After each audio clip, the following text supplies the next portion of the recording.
Yes. Who knows what we should do? Good morning, everyone, and welcome to the brand new podcast, Connect Your Audio. I am your host, David Gregors. I have been scientifically proven to be 100% stunning, 100% brave. You should all be literally shaking right now just hearing me speak. Not me saying that, it's science. So, welcome. I hope you all had a great Thanksgiving yesterday. I hope you all had a non socially distanced gathering in groups of 10 or more in your home and just enjoying the heck out of your turkey and your dressing. And God forbid if you're one of these people who eats stuffing. I'm a southern boy and we love our cornbread dressing. And we had a great time. And I hope you did too. So today I have a couple of topics picked out, things that happened over the Thanksgiving, let's call it a break, as one day. First of all, on late Wednesday night at about just before midnight, the Supreme Court issued a very, very important decision. And first of all, I just have to say, how great is Amy Coney Barrett? I mean, how great it turns out she was the deciding vote in this decision. Once again, we found that we could not, as conservatives, count on Chief Justice John Roberts, to make the right decision, to make a decision to protect people's rights. We just couldn't do it. We can't count on him. He's just not going to do it. So basically, in this was the Roman Catholic Diocese of Brooklyn, New York versus Andrew Cuomo, governor of New York. And it's an application for injunctive relief.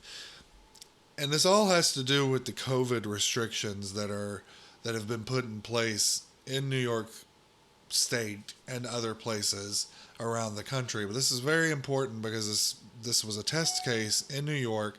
Of course, most of you know there have been all of these restrictions, these ridiculous restrictions on gatherings. I mean, we've just been lectured about for like 2 weeks about keeping our Thanksgiving dinners small and not celebrating with family and so forth because of these ridiculous COVID restrictions. But meanwhile, you have liquor stores being open, you could go to Costco if you want, all of these other places. And so what the central problem that most everyone had is that you should not be putting a burden on churches, synagogues, Catholic masses.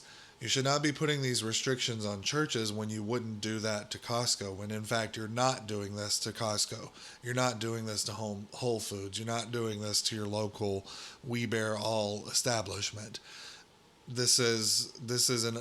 When you do that, you have an unreasonable burden on the free exercise of religion. By the way, there is no First Amendment guarantee to go shop at Costco, but being able to exercise your religion is one of those enumerated rights. It is stated very specifically, Congress shall make no law respecting the establishment of religion.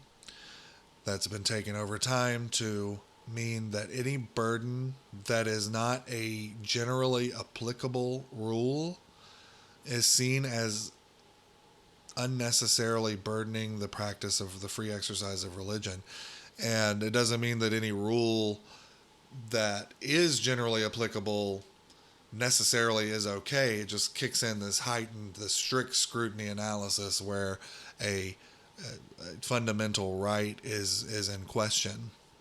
So I'm going to go through this a little bit, this Supreme Court decision. We have a lot of really good stuff here. So basically what happened in New York is the Governor Cuomo issued an executive order that imposed restrictions on the attendance of religious services in areas classified as either red or orange zones.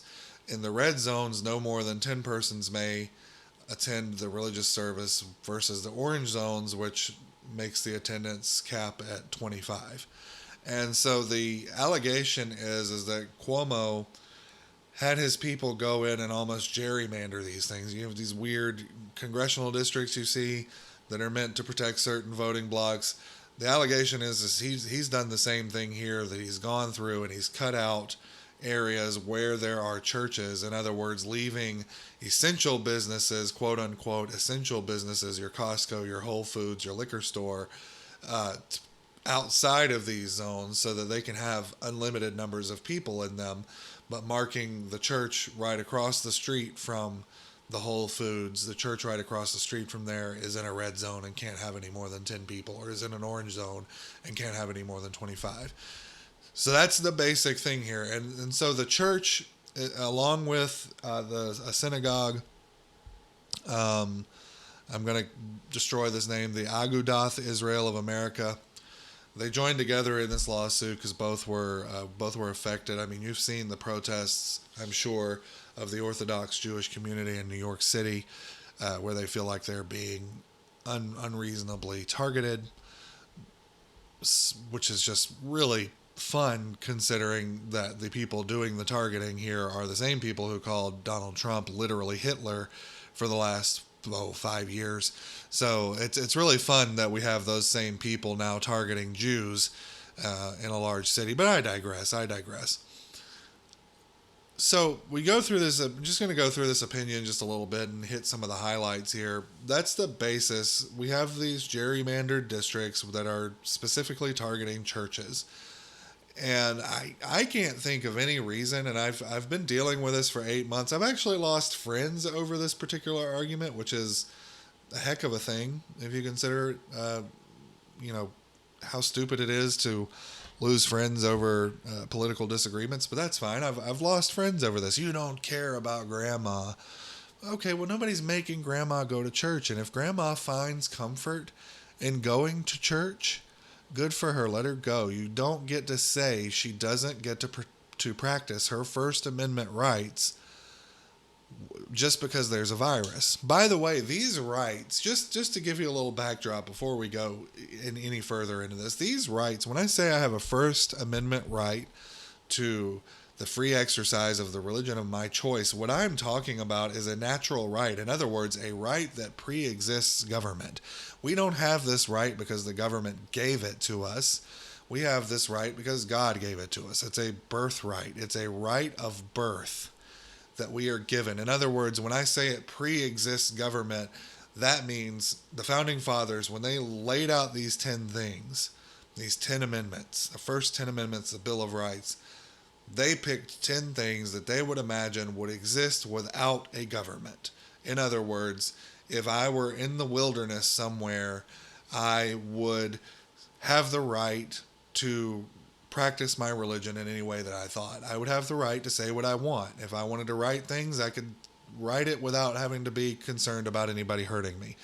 That goes on through a little bit. As you get further into the Bill of Rights, you get some more people versus government stuff, but it's still all basically the same. It's still, these are things that you should be expected to be able to do if there were no government at all. You should be able to have a gun and protect yourself. You shouldn't have to worry about soldiers being quartered in your home. You shouldn't have to worry about people coming in and going through your personal effects. So on and so forth. You shouldn't have to worry about being testifying against yourself and going on through. These are very important rights. So that's the basis of what we're talking about here. And there is no reason any pandemic should ever stop that. The Supreme Court has gone a little bit further over the years. They've found ways to encroach, in other words, to allow Congress or state legislatures or governors to encroach upon these rights that are pre-existing. They do it under the terms of strict scrutiny, which is there has to be a compelling state interest that is necessary. Compelling state interest. The action has to be narrowly tailored to meet and that action must be necessary to satisfy that government interest, that compelling government interest. And strict scrutiny, it comes along with rational basis review. Rational basis review is the least strict of the analyses. In other words, that one just has to be rationally related to some important government interest. And then you have intermediate scrutiny, which is somewhere in between, but it's really pretty poorly defined. So as we go through this decision, keep that in mind, is that we're talking about a right that pre-exists government. So the majority in this opinion looked at various remarks made by the governor about these things, and basically what they've said here is that there may be some good reasons to, at some point, make these limits, but the coronavirus isn't one of them. They say that the diocese and the Agudath Israel were not contested in their assertions that they have complied with all of the public health guidance and have implemented additional precautionary measures and have operated at 25 or 33% capacity for months without a single outbreak. That is the key, without a single outbreak. So they have managed to operate with the proper precautionary measures. So if you're able to go to Chili's, you should be able to go to your Mass. Okay? If you're able to go to Whole Foods, you should be able to go to Mass. That's what they're saying here. That's really and so they talk a lot about this Church of Lukumi Babalu I. It's a very famous case involving rules of general applicability, and had to do with, I believe, animal sacrifice. His church did a little bit of that and violated these rules. And so in that case, in this Babalu I case versus the city of Hialeah, Florida, they decided that if a law applied generally and equally to everyone, and it was narrowly tailored to serve a compelling state interest, that it is not an infringement upon the free exercise of religion, whether you agree with that or not.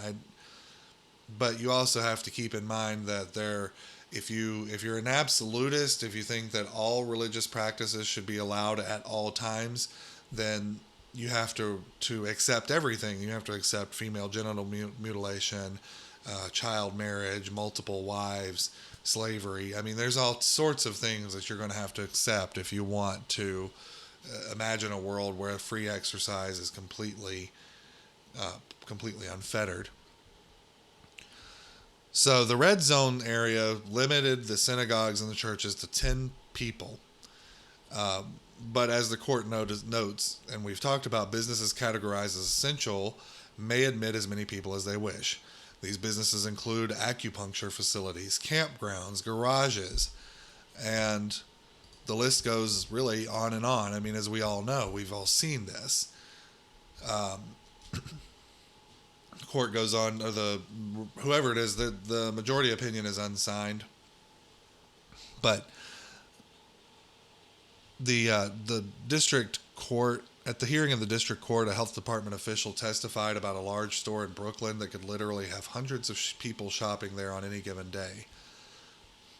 And so the court decided that these restrictions are not neutral, simply for the fact that they do not apply to that store, to the acupuncturist, to all of these other places. And I'm really sorry, I've got to figure out how to mute the sounds on this. I get way too many emails. I'm just going to close the program down. So they decide it's not neutral. These rules are not generally applicable, and they must satisfy the strict scrutiny test. And this must mean they are narrowly tailored to serve a compelling state interest. So, they say that there is a compelling interest. It's inarguable and unquestionable that the COVID-19 spread is a compelling state interest, but it's hard to see, quote, how the challenge regulations can be regarded as narrowly tailored. They are far more restrictive than any other COVID-related regulations that have previously come before the court, much tighter than those adopted by many other jurisdictions hard hit by the pandemic, and far more severe than has been shown to be required to prevent the spread of the virus at the applicant's services. The district court noted that there had not been any COVID-19 outbreak in any of the diocese's churches since they reopened, and it praised the diocese's record in combating the spread of the disease.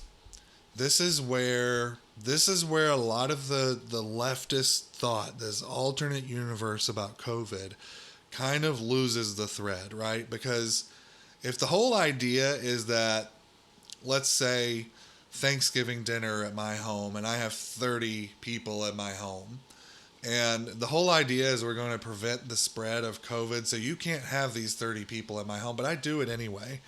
And they come and they give me a ticket, and here's $30, here's a $30 ticket that you've got to pay. And a month from now, when I go to court and fight this thing, I say, hey, no COVID outbreak happened at my home. Well, okay, you have a generally applicable rule. You have something that's supposed to apply to everyone, and I technically broke that rule, but it's a temporary rule. It's a silly rule. It goes against the Constitution's free assembly right. So, again, if there is no real actualized result, then what's the problem? So why in this situation are we 8 months into this thing? We have churches that are having services that are not spreading the disease because they're following the rules.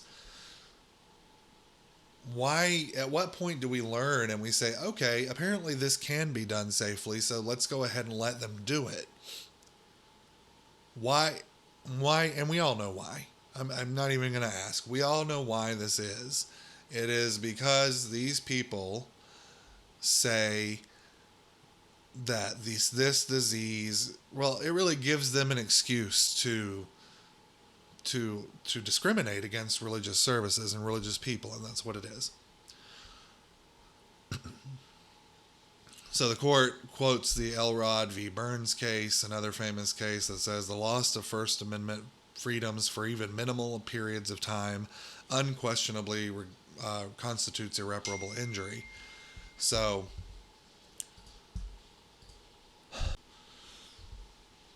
this is they're going down through the factors. They're looking for the generally applicable rule. They found it irreparable injury.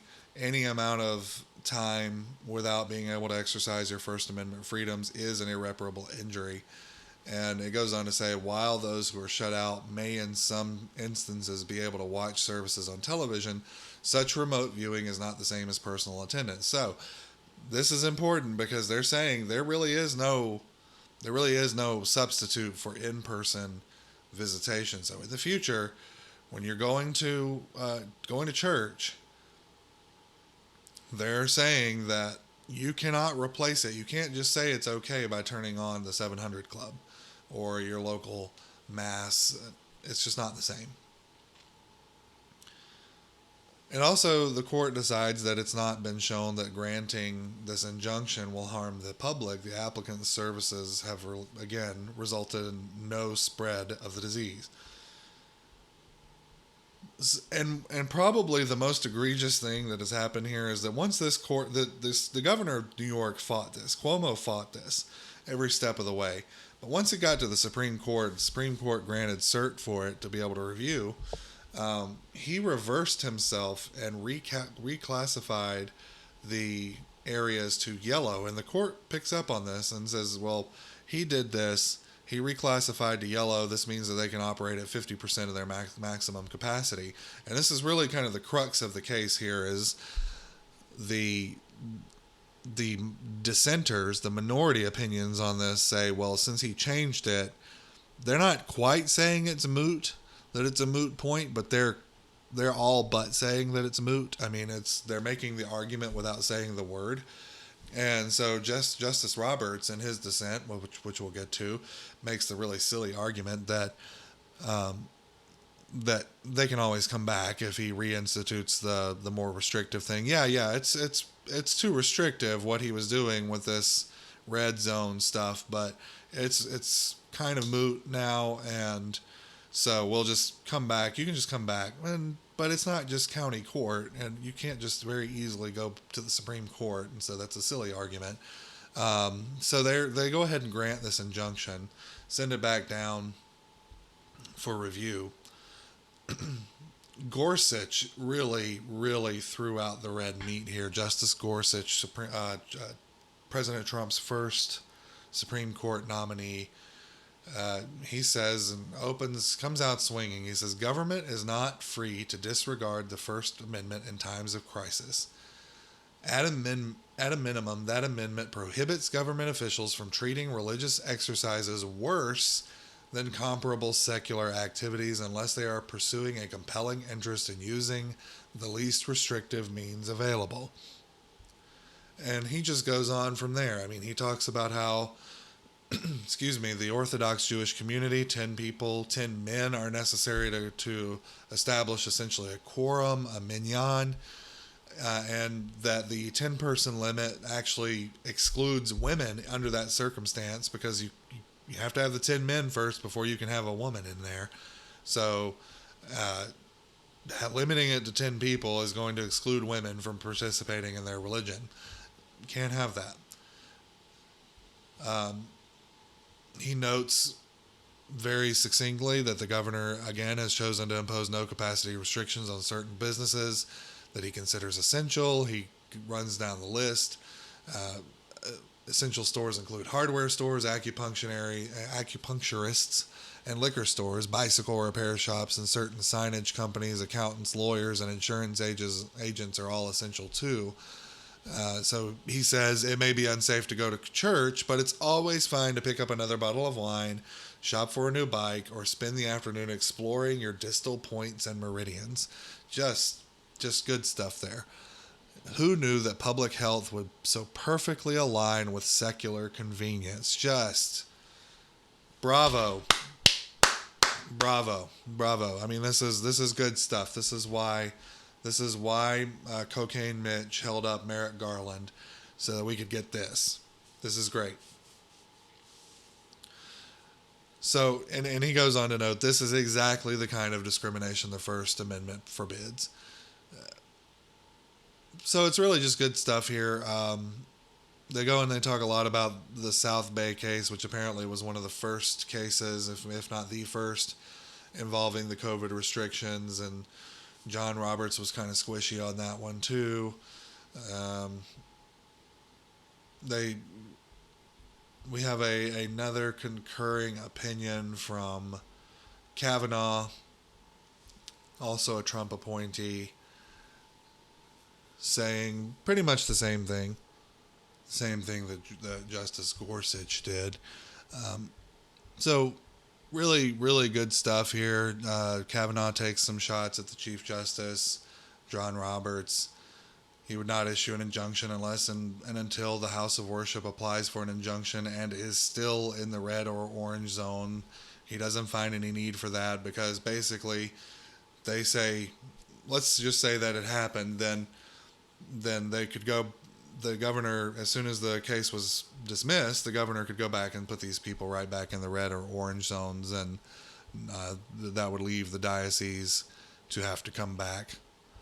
So in the dissent, you had Roberts writing a dissent, and Breyer, joined by Sotomayor and Kagan, and Sotomayor wrote her own separate dissent. Basically, all of them saying that the issue is moot without actually saying that it's moot. Now, I really have a kind of a common sense, I think, approach to the virus. I think that you should be safe. People should be safe. People should be washing their hands when they go to the bathroom. People should be keeping socially distant. I personally keep socially distant even when there's not a virus. I just think it's good. I don't like people very much, so I don't want people close to me, and so all of this was really kind of in my wheelhouse. In terms of the mask, I have worn it in public, but I don't think it's necessary. It looks like the science is kind of split on it, so I don't think it's really necessary. But I wear it in public so that I'm not expected to smile at people or speak to people. It seems to be like a nice little face covering, and it's comfortable for me. So yeah, it knocks out all of these little social cues that people look at you and expect things from you. And so I'm fine with that. But I also think that if you can work from home, you should work from home. I think that's fine. Um, the essential, so-called essential workers, first of all, find that to be a silly statement. Um, but I do think that if these are people whose jobs can't be done from a distance, so it makes sense to allow them to continue to work and do it in the safest way possible. I would never look for the government to start shutting down businesses. I think that's an illegal taking.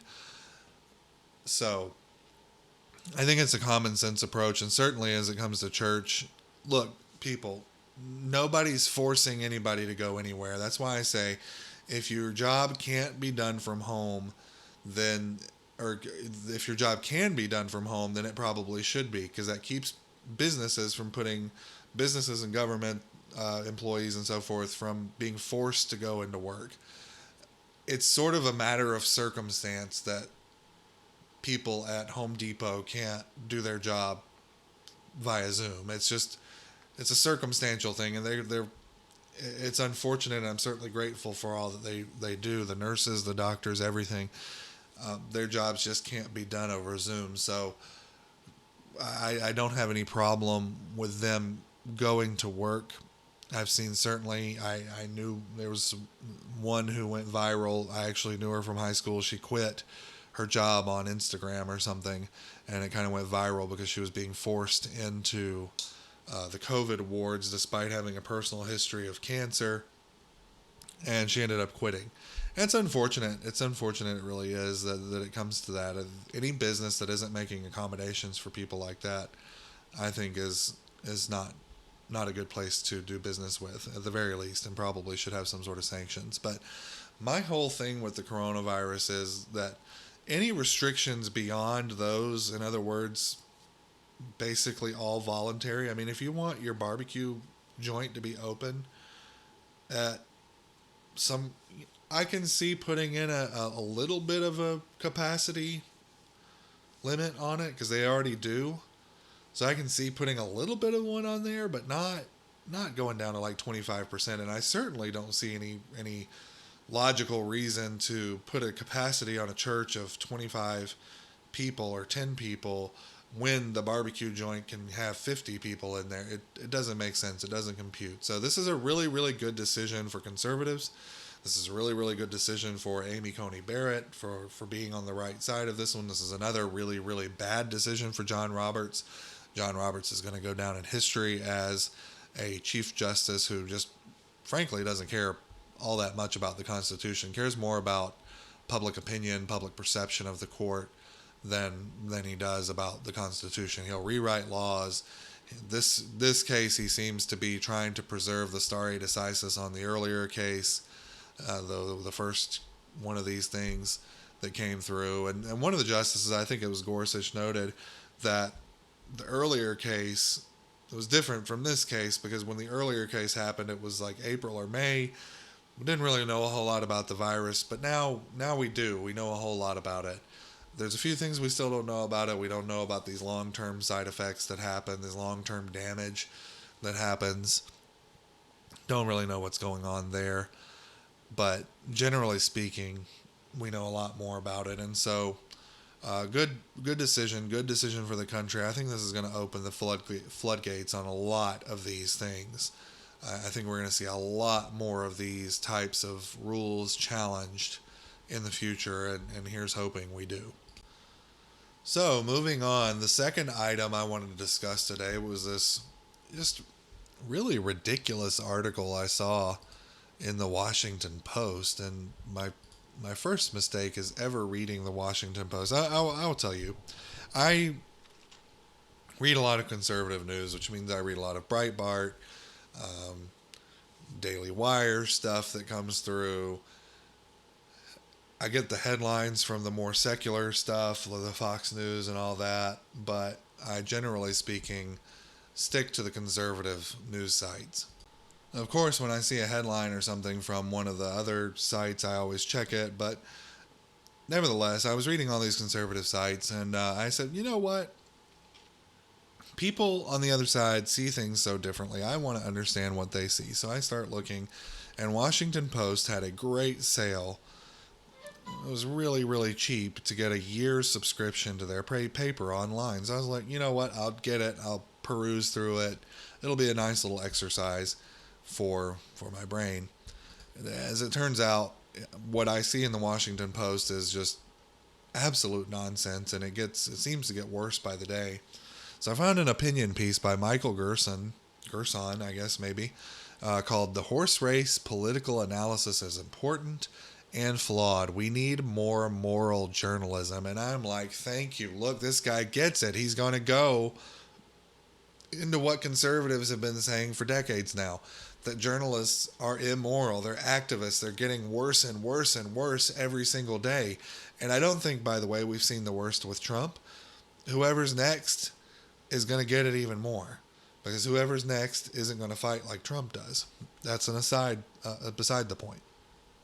But I could not agree more with his premise here. Now let's see if he keeps it up.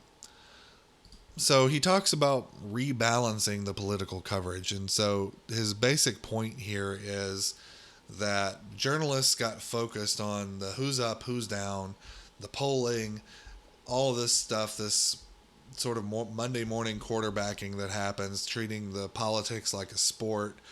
Oh, this is good for Trump, or oh, that's bad for him, or whatever.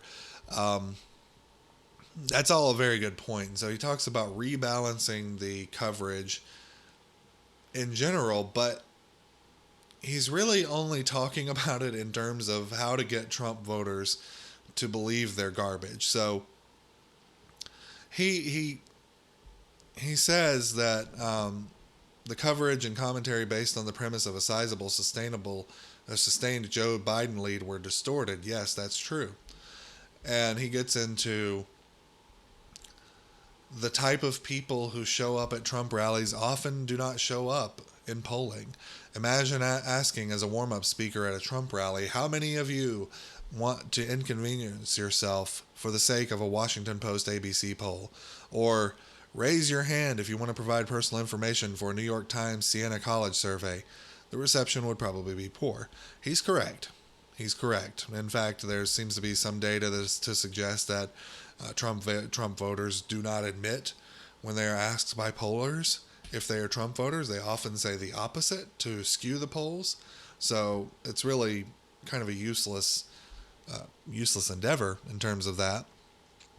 So he says, maybe we should rebalance political coverage away from who is up and who is down in favor of candidates' policy proposals on pandemic response, or police reform, or containing Chinese aggression. So, okay, yeah, probably. That's kind of how you're supposed to be covering politics. I mean, you should be telling us what their policy proposals are.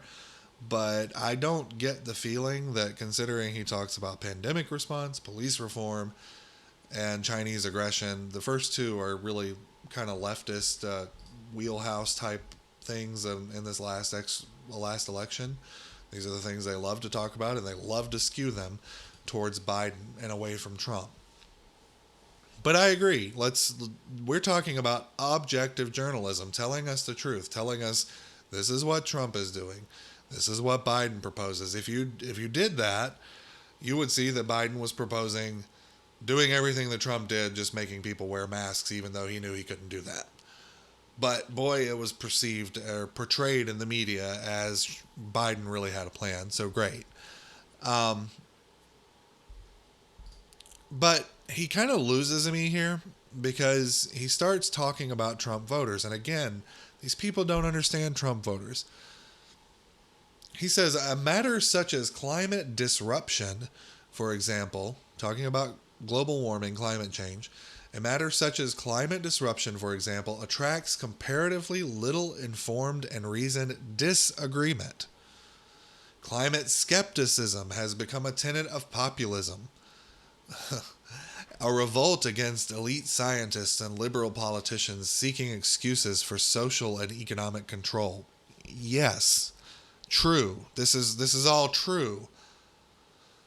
But the denial of climate change has become a cultural signifier, the policy equivalent of a gun rack in a truck. Okay, let me just say, I mean, this is some of the most ignorant nonsense. I mean, you first of all, it's painting it in terms of this is settled science, which I just hate that. I mean, the science is not settled. You cannot settle science. It doesn't happen. There is dissent, and there actually is considerable dissent in the science about climate change. Is the climate changing? Is it man-made? Is it, what's the deal? There's a lot of discussion. You can say 97% or however many of scientists all agree. That's not how science works. Yet he's treating it as gospel truth, and that the people who are skeptical about it are the same as a redneck with a gun rack in his truck, which it's a stupid analogy, and it's ridiculous, and it's insulting, and these people at the Washington Post should never ever sell a freaking newspaper with such a thing in it. But I digress. He's saying that climate skepticism is a tenet of populism. Well, guess what? Yes, it is, because climate science, climate proposals are decidedly anti-populist. You're talking about the elimination of private property and a lot of these more extreme climate things. I mean, this was the Green New Deal, talking about $100 trillion proposal to spend money on so-called green tech, and it's just supposed to create these jobs, and it's just not there. It's just not there. It's just a bunch of spending. We're talking about rebuilding buildings to meet green standards. It is entirely anti-populist. This climate science stuff is dangerous. It's dangerous what they want to do. Because let's play to the end of the tape on this, okay? They don't really like you having your own house. They don't like, why? Because you have an air conditioner, because you have a lawnmower, you have all of this stuff. What they really want is you living in an apartment building, stacked on top of people. They don't like you having your own car. What they want is you being in a subway or a train somewhere, stacked on top of other people. What they really want in general is for all of us to be herded together and to just be on this machine, this sort of conveyor belt, and we just like this utopian, like, I don't know if it's in Black Mirror or something, but I can just see this sort of thing where you're just doing the same thing every day, and you're just waking up, and you're kind of in a little room, and that's just where you live, and the thing tells you to wake up, and you just go off and do your job and get on the train and come back home and eat your protein pills. Like, all of this is just really sort of going towards that, and it's a little ridiculous. But again, I digress. So, to go on in the argument, he talks about the conservatives in the 1980s saying that there's this moral relativism that the conservatives in the 1980s opposed, and this is another thing that they just don't understand what's wrong with us. It's really kind of a weird argument that he's making, and saying that we opposed moral relativism back in the 80s, but now it is the conservatives who are embracing the moral relativism, right? And the example he uses is the government agents snatching migrant children from their parents' arms, and just good stuff here.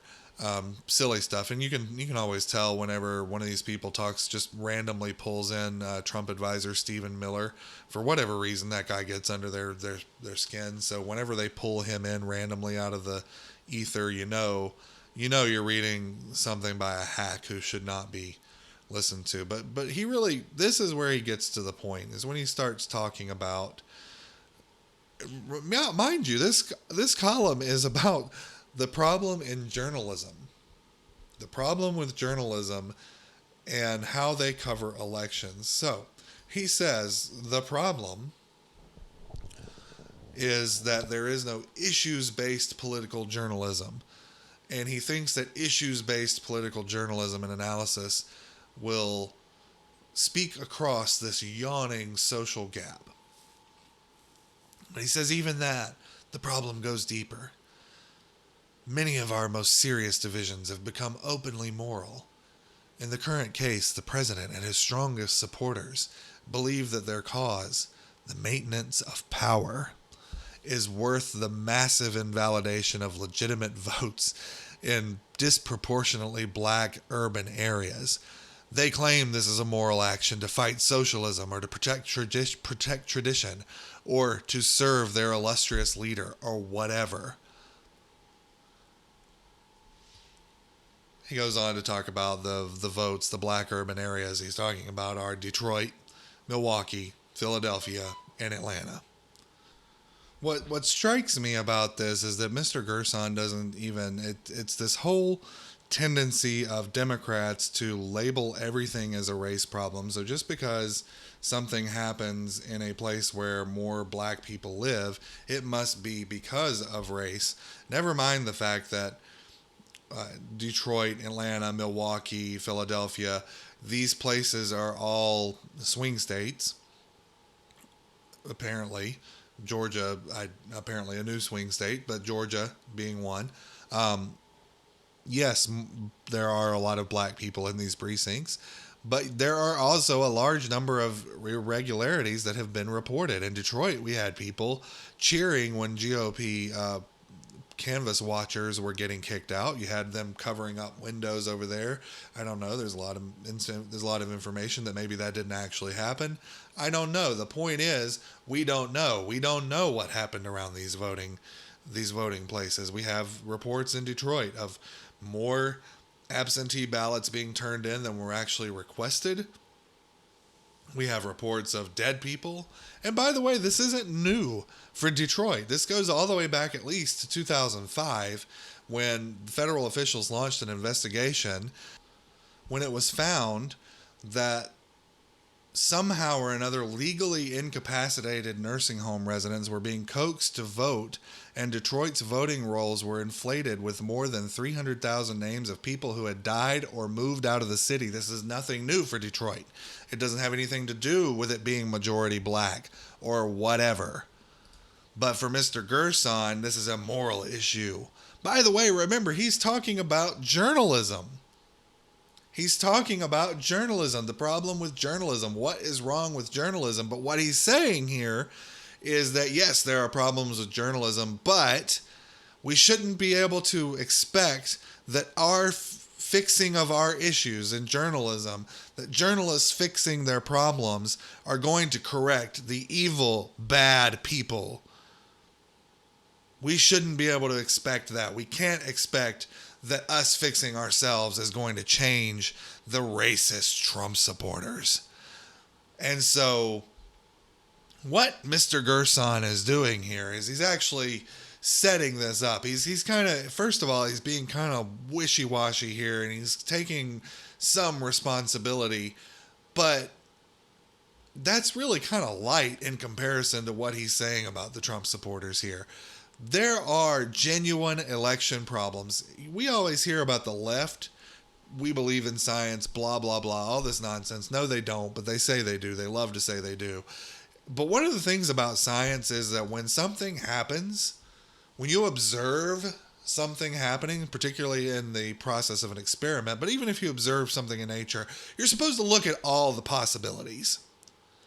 You're supposed to look at everything that could possibly cause that. And so I thought of an example last night. That old science experiment where you're taking your Diet Coke and your 2-liter Diet Coke and you're putting Mentos into it and it explodes. It just shoots up in the air. Whole bottle just ejects immediately. So if I were a scientist, what I would be doing is looking at all the reasons that could happen. But what the Democrats, and particularly Gerson here, is doing is you see this shooting of the Diet Coke out of there, and he's saying, you know what? That must be because there's a geyser underneath there. That's exactly what a geyser would do. The geyser shoots up liquid into the air. Shoots it up into the air. So that's what it is. That's all it is. Let me write an article and put it in the Washington Post about it. It's ridiculous. It's ridiculous. You know, Mr. Gerson, there are all kinds of other reasons that these precincts, these particular cities, it's patently obvious. It's patently obvious, and not one damn bit of them has to do with black people. Trump increased his share among black males. That's something to be proud of. Why would he disenfranchise them? That is silly. You know very well what Trump is alleging. Stop pretending you don't. This goes for all Democrats. You know what is being alleged, and every time Giuliani, Sidney Powell, or whoever releases another affidavit, releases another piece of information, you know what they're getting at. And you need to start dealing with that directly. And another thing, final point on this, if you want to talk about what's wrong with journalism, let's talk about the fact that you had a reporter yesterday asking the president a question and said, well, why don't you just answer it? Either answer it or don't. And the president rightfully lost his mind and said, don't talk to me like that. I'm the president of the United States. Don't ever talk to a president that way. Let's talk about that sort of thing in comparison to little fawning articles over Joe Biden's socks. Oh, Mr. President-elect, what kind of milkshake do you like? And Mr. President-elect, how hard do you think Trump has made your job when you get sworn in? Mr. President-elect, what does it feel like to save the soul of America from the bad orange man? That's the kind of problem that journalism has. Journalism has big problems. Journalism has huge problems. You have people like Anderson Cooper, who called Donald Trump an obese turtle, being trotted out here as journalists. You have Jim Acosta at the White House, who makes a career out of being the story, not reporting the story, but of being the story. You have Brian Stelter, who claims that he's the hall monitor for media, and he's out here. All he ever does is criticize Fox News for being conservative. These people live in another world. These people are not connected to reality. And if you wipe out Brian Stelter and all of these people, you might have a working journalism core. Brian Stelter, Jim Acosta, anybody who would ask terrible, rude questions to a president just to be nasty, just to make a point. You might have a chance. But guess what? If you took out the people who say, I'm not so sure about climate change. If you took out the people who said, well, we should probably make sure the votes in Detroit and Milwaukee and Atlanta, we should probably make sure these are legal because, it's not unprecedented for there to be problems in this area. If you take out all those people, journalism is still going to be a flaming garbage heap without any other changes. And you, Mr. Gerson, are part of that. You know it. The problem with journalism isn't that they're reporting it like a horse race. It's the problem with journalism is that the journalists themselves are taking sides and placing bets on the horses. I would love to see more substantive reporting and more substantive journalism, but with this crew that we have, we're just not going to get it. And they've made that abundantly clear in the last 5 years with Donald Trump, since he came down the escalator. And they've made it abundantly clear in their coverage of Joe Biden, at least in these early days. All right. So before we run out of time, I want to do our news segment. It's probably not new. It's now in 75% of the episodes. This is episode 4. It's Today in Culture. And today I want to talk about Thanksgiving. Thanksgiving.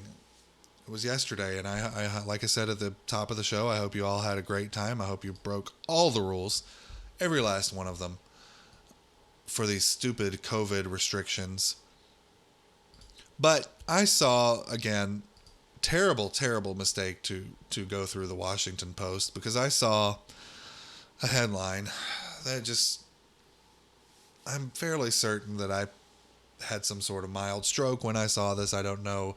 It we're still waiting for the tests. I mean, the stunning and brave test came back good, but the stroke test, we're still waiting for the results. But this headline really just kind of sent me into a whirlwind yesterday. And it says, as Americans prepare to gather for Thanksgiving, the world watches with dread and disbelief. I don't care. I don't care. And it goes through and it starts talking about how foreign observers are watching with trepidation and at times disbelief as coronavirus cases surge across the United States and masses of Americans are choosing to follow through with their plans to visit their family and their friends for this Thanksgiving holiday. Just what? Who cares? Who cares? So it goes on and starts talking about this guy from Australia. It's mind-boggling. I'm not even going to I can't really do an Australian accent. I can do a fairly decent English one, but the only one I can really do with Australian is if they're not talking about taking a shower. I really can't do it. So, hey mate, let's go take a shower. That's pretty good. Pretty good. The shower is a really good Australian accent. But from Australia, this looks like a mind-bogglingly dangerous chapter in the out-of-control American COVID-19 story. So, since I can't do Australian, he's just going to be British. This was Ian McKay, an associate professor of virology at the University of Queensland. Sadly, for some, this will be a Thanksgiving that is remembered for all the wrong reasons. Who cares? Who cares? Who in the world? Who wrote this story? Who wrote this story?